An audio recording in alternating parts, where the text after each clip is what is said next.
I've loved sharing the graces of my retreat with you this week. In fact, I want to tell you that that's what the graces are for. Remember that graces are for the building up of the church. We're meant to share them. I'm not supposed to keep them to myself. Graces are made for the salvation of souls, right? And so we should share them. I hope that you're sharing the things that God is doing in your life with others, right? It's not meant to be a weird question. What is God doing in your life? It's meant to be for the building up and the salvation of the souls that are around you. Let's talk about this stuff. It allows us to be more attentive and to recognize the many other things that he's doing in our life without us even noticing. But you know what? After sharing all those graces this week, I've saved the best for last. Again, if all the graces are meant for the salvation of souls, salvation of my soul and the souls of those who are around me, the building up of the church, then what is the greatest gift? I was keenly aware of it while I was on retreat. It wasn't anything that God could do for me. The greatest gift of all was the gift giver himself. Remember, I told you I was going on a retreat to be alone with him so I could hear his voice. I was reset. And at that time, that's what retreat does. We reset our vision, our perspective. We remember why we are who we are, why God chose us in the first place, why he created us.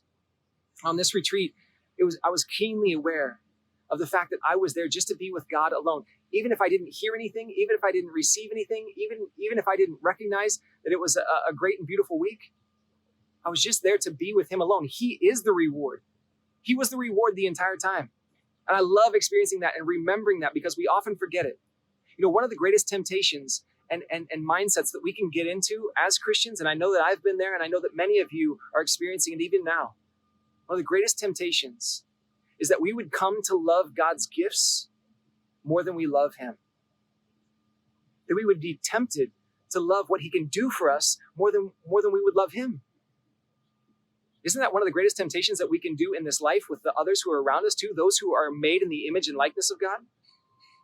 We can come to use them as a utilitarian relationship. We can come to love them for what they can do for us more than just loving the person themselves. We can't treat people as a means to the end. We have to treat them as the end. And that's the same thing that we have to do in our relationship with the Lord.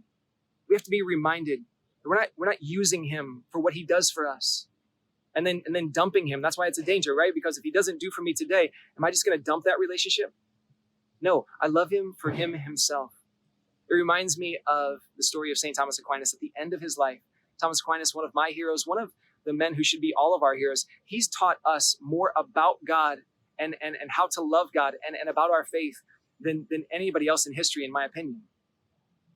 Thomas Aquinas, at the end of his life, had an experience in prayer with God. And in that profound experience of prayer, knowing that he was going to die soon, Jesus came to him and basically said the words, he said, Thomas, you have been an incredibly faithful disciple. You have used the gifts that I have given you for your salvation and the salvation of the souls of the entire church. And he said, Thomas, what do you want me to do for you? And Thomas, without missing a beat, said these very simple and succinct words. He said, Domine non niscite, which basically just means, Lord, nothing but you alone.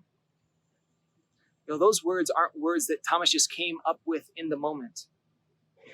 That was the way that he lived his entire life.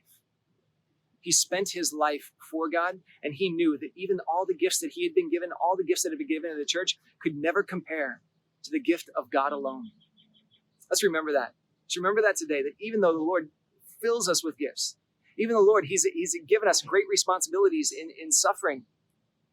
In all of that, the greatest gift of all, we can't take our eyes off the greatest good, the greatest gift, the greatest grace is God alone.